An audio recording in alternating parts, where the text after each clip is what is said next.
For the first time since Russia's invasion of Ukraine, civilian areas of Moscow came under a drone attack this morning. Russian authorities blamed Ukraine for at least 8 strikes in the capital city. 5 drones were shot down, but 3 wandered into residential areas, damaging buildings and causing residents to evacuate. Ukraine did not claim any direct involvement. The rare strikes inside Russia followed yet another barrage of Russian air attacks on Ukraine's capital city of Kyiv in a sign of escalating tensions. Moscow awoke to the sights and sounds of war for the first time since it invaded Ukraine.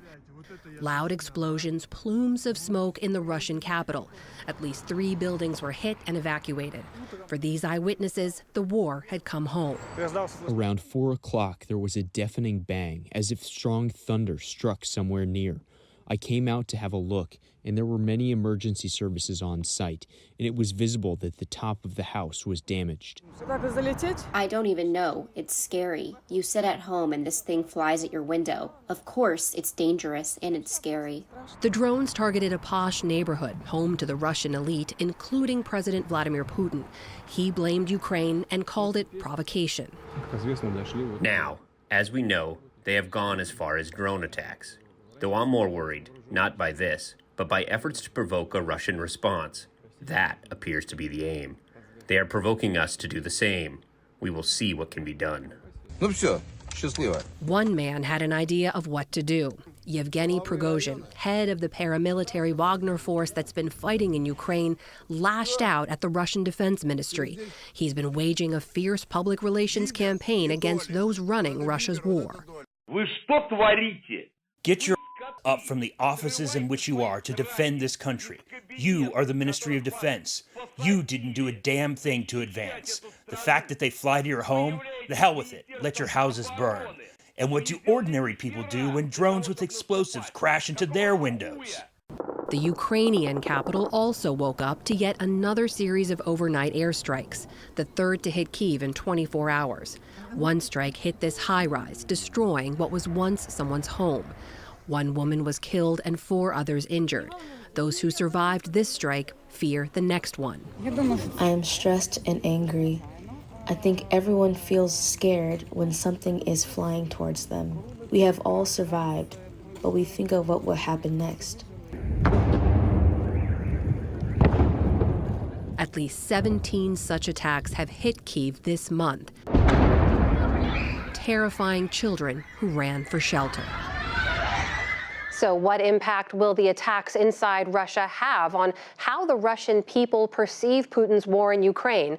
We turn now to Denis Volkov. He's director of the Levada Center in Moscow, which conducts public opinion polling. Denis, welcome. As you know, these drone strikes seem to be bringing the war closer to home for Russians. But more broadly, tell us about your public opinion polling. What does that show you about Russian sentiment and support for the war in Ukraine? Well, general support is pretty high, about 75%. But if we look deeper, we see that only 50% is a strong support. And another 30-25%, they have circumstantial support. They join the majority. They have a lot of qualms about what is happening. And about 25% is the core hawkish respondents. So it's, I think, about 20-25% for whom Prigozhin is a hero, for whom the war should go on as long as Kyiv, and so on and so forth. So several different circles of support. And have you seen anything that tells you whether or not these drone strikes would have any impact on that level of support? What we see that single events do not have big impacts on what is on support of Russian military, of Russian president. Actually, we have had some discussions of previous drone attacks on Kremlin, and people were in Moscow were discussing it and said, well, yes, probably it's a problem that it's the Kremlin, Putin is there. What can we simple people expect? But apart from this, I would say there were pretty pretty okay, pretty stable. And of course, there are different explanations for this. And some of our respondents, for example, say that they have no more resource for worry, that they're too tired of worrying, and they just try to adjust to the situation as it is. What about the impact of the sanctions, especially over time? We heard a lot from President Biden and leaders in the Western alliance that these would have great impact, not just on the elites and those around President Putin, but more generally on the Russian people. Have those at all eroded support over time? Well, actually, we saw that there were a shock in the beginning in March and April last year, but then people adjusted. Of course, the biggest impact of sanctions was inflation, but it was put under control by the end of spring, and actually, with at least 50% of our respondents, sanctions are popular. People say now we will develop our own industry. Government was not doing it for 30 years. Now the West will force us to do so.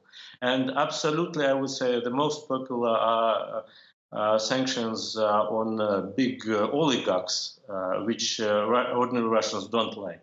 They say, yes, that's good. Otherwise, I would say we do not have big impact, though some maybe more educated, more informed respondents say, well, sanctions are like toxin. They work over time. But the majority of Russians don't really care that much. Denis, how is it that the Russian government has been able to seemingly cushion the Russian public from really feeling any impact of this war? Well, I think because Russian government invested a lot of resources into it. I mean, not only state media that provide a narrative that helps to accept the situation, but also money, economic stability. I think if we had the banking system collapsed last spring, we have been discussing very different moods right now.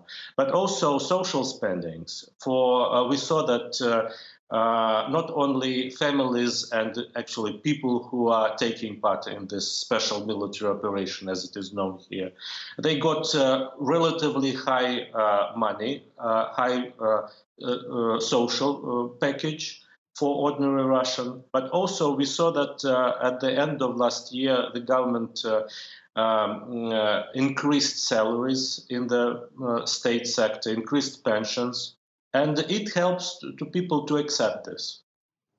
That is Denis Volkov from the Levada Center in Moscow joining us tonight. Denis, thank you for your time. Thank you.